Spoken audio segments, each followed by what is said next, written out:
Bien, vamos a tratar de explicar esa curva de comportamiento epidemiológico de la pandemia. No es una hipótesis nada más.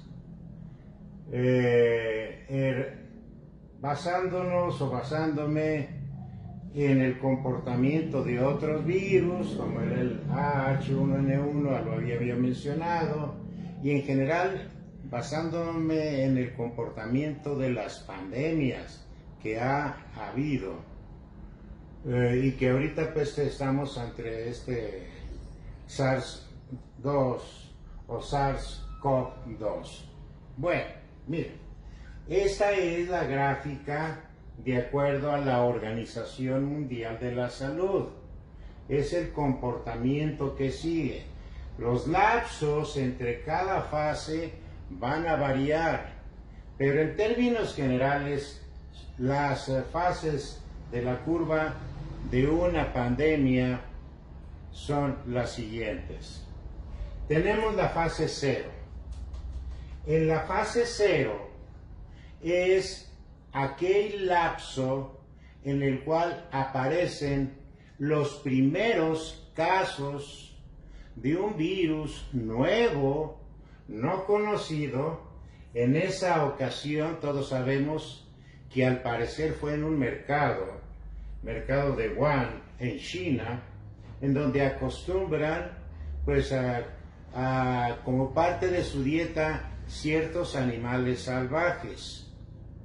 Se cree que, vamos a decir, el reservorio natural del coronavirus es el murciélago, pero tiene que haber un intermediario, un animal intermediario, y en esta ocasión le atribuyen a que puede ser un animalito que le llaman pangolín. Es una especie como de armadillo, pero con la colita más larga, pero escamoso. Y al ingerir ese pangolín en ese mercado, pudo haber habido el primer contagio de esta zootecnia. Se llama zootecnia cuando un virus lo mismo contagia a un animal mamífero que al ser humano. Entonces es un virus zootécnico. El murciélago de alguna manera infectó o contagió a este pangolín. El ser humano tuvo contacto en ese mercado con el pangolín y ahí empezó el primer caso, ¿verdad?, en China. Cuando se dan los primeros casos en China, se ponen a la expectativa digamos, lo que aquí es la Secretaría de Salud, a ver qué pasa. Y empezaron a observar que empezó a haber brotes o casos cada vez con más frecuencia, y estaban pensando en íntima comunicación con Tedros, el director general de la Organización Mundial de la Salud, para ver si definitivamente lo declaraban pandemia. Mientras eso sucedía, mientras se declaraba pandemia mundial, empezaron a surgir casos esporádicos en distintos países. Y uno de ellos fue México. Antes de que a nivel mundial se declarara ya el inicio de una pandemia, el 27 de febrero, si ustedes se acordarán, el 27 de febrero de este 2020, surgió el primer caso en la Ciudad de México de un varón que venía precisamente de Italia, antes de que se declarara, insisto, pandemia. ¿Por qué? Porque ya la pandemia, que es el inicio de la fase 1, de acuerdo a la Organización Mundial de la Salud, ¿verdad?, se declaró el 11 de marzo del 2020. El 11 de marzo, el doctor Tedros, a nivel mundial, declaró como inicio de un problema ya de pandemia, puesto que ya se empezaban a ver brotes esporádicos en varios países del mundo. Aquí en México, a partir de precisamente el 11 de marzo en que declaran pandemia, empezamos a tomar nuestras medidas de precaución para tratar de detectar oportunamente a aquellos casos que pudieran ser portadores del virus sin dar síntomas. Y fue cuando empezamos a tener ciertos filtros y en donde el cuestionario que nos dijeron o nos indicaran, aplicaron nuestras autoridades de salud a nivel federal, era si, en primer lugar, si venían de algún país que tuviera el problema como era al inicio China, Corea del Sur, Japón, ¿verdad? Porque en la fase 1, lo característico de esa fase es que todos los casos son importados. Por eso se les preguntaba, perdón, ¿y usted viene o estuvo en los últimos 15 días en China, en Japón, en Corea? Pues que no. Bueno, ¿tiene usted de los 3 datos o signos mayores, tiene usted fiebre? Pues que no. ¿Ha tenido fiebre? No. Le tomaban la temperatura. Si tenía tos y si además de había fiebre o tos, se le preguntaba si tenía o no cefalea, dolor de cabeza. Estos eran los datos mayores desde el punto de vista clínico.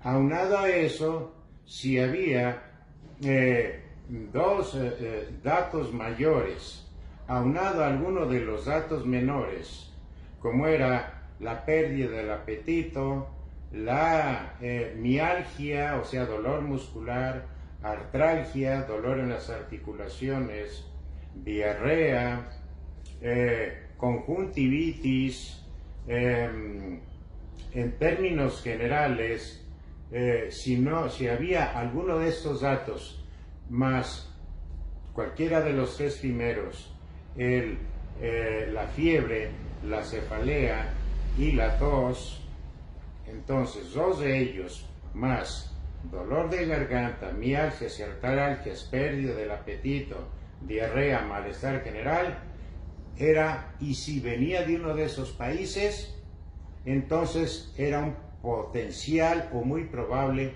portador del coronavirus. En esta fase 1, insisto, que inició el día 11 de marzo del presente año. Conforme pasaron los días y esta pandemia se fue extendiendo en otros países de Europa y de Asia, entonces se incrementó el número de países a cuestionar si venían de allá o si habían recibido algún pariente o algún conocido que viniera, ya no nada más de China, Japón y Corea. Se incrementó Italia, España, Francia, Inglaterra, y luego al último, ya en las últimas, encuestas de este tipo, mientras eran casos importados, puesto que la fase 1 es de importación, se agregó a Estados Unidos. En los últimos 15 días. ¿Por qué? Porque es el periodo de incubación del virus en términos generales, de 5 a 15 días. Una vez que ya transcurrieron esos primeros días, a partir del día 11 de marzo, ¿verdad? El día 23 de marzo, dice, ¿saben qué? Ya para que sean casos importados es muy difícil. A partir de ahorita, que fueron del 11 al 23, son precisamente 12 días. A los 12 días declararon ya el inicio de la fase 2. ¿Qué es lo que caracterizó a la fase 2? Que ya los casos con enfermedad del COVID-19 ya no eran casos importados, sino casos comunitarios. Ya en la misma población empezaron a surgir brotes de paisano a paisano, de vecino a vecino, de familiar a familiar. Aquí en la primera fase, en la fase 1, todavía eran rastreables. Se detectaba a un paciente, se diagnosticaba con la prueba oficial de la RNA polimerasa y entonces se hacía un seguimiento hacia atrás retrospectivamente para determinar de dónde pudo haber contraído el contagio. Era posible todavía en esta fase 1. En la fase 2, al ser comunitario los casos, ya no es posible, se pierde esa posibilidad y simple y sencillamente se presenta el enfermo y ya no es rastreable. Y empieza a surgir brotes por aquí, brotes por allá, cada vez con mayor aumento en el número de casos, al principio con un despegue de un avión muy lento, para luego tomar una empinada muy marcada, ¿verdad?, de casos, y empezamos a notar cómo a partir del 23 de marzo hubo el decreto presidencial, ¿verdad?, de la cuarentena. Dijeron, ¿saben qué? Ya los casos no los podemos rastrear, ya están surgiendo por todos lados, por lo tanto el 23, el señor presidente de la República dice, todo mundo en cuarentena, independientemente de incrementar todas las medidas que nos recomendaron, tanto de la sana distancia de 1,5 metros, de el uso el lavado de manos con frecuencia, el descontaminar las superficies de contacto todo el tiempo. En algunos lugares el uso de cubrebocas o no es un tópico que ya discutimos. Impidió que ya no hubiera celebraciones de mucha gente, en algunos lugares de no más de 50, en otros de no más de 100. Y se empezaron a cerrar las fuentes de economía, las fuentes de trabajo. Se empezó a evitar que hubiera conglomerado. En esta fase 2, que se determinó el 23 de marzo, al ver que aparecían un número cada vez mayor de pacientes y que se iba aumentando. La idea del 23 de marzo, que se decretó la fase 2, es que el contagio no fuera masivo, para que la curva de ascenso no fuera muy empinada, sino fuera una curva más aplanada.